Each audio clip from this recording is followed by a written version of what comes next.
কড়াতে তেলও দিয়ে দিচ্ছি, কড়া গরম হয়ে গেছে।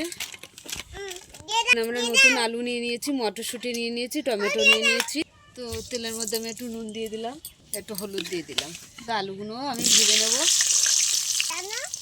আলুগুলো ভালো করে ছাড়িয়ে ধোয়া হয়ে রেখে দিয়েছিল। তো আমি এবারে ভেজে নিচ্ছি। তো আমাদের আলুগুলো ভাজা হয়ে গেছে, তুলে নিচ্ছি। শুকনো লঙ্কা ছিঁড়ে দিয়ে দিলাম,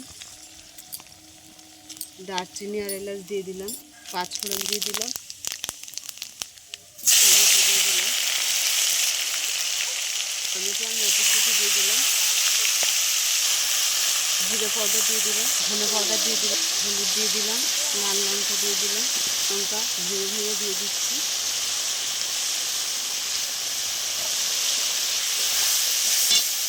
তেলের মধ্যে নুন দিয়েছিলাম, এখন একটু স্বাদ মতো নুন দিয়ে দিলাম। মশলাটা কষিয়ে নেব। অল্প একটু চিনি দিয়ে দিলাম, আদা দিয়ে দিলাম।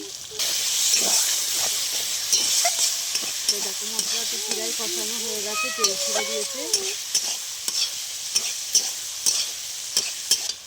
ভাজা আলুটা দিয়ে দিলাম।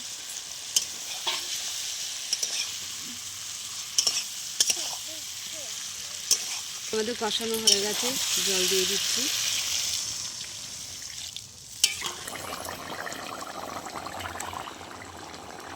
গরম মশলা দিয়ে দিলাম।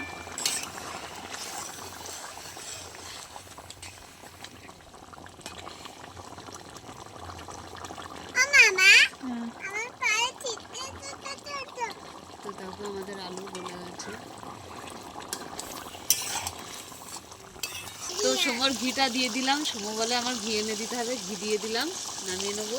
আলুর দমে ধনে পাতা দিয়ে দিলাম। রান্না চলছে মা, ফোনে রান্না চলছে। আলুর দম হয়ে গেল, নামিয়ে নিলাম। আলুর দম হয়ে গেছে, নতুন আলুর দম।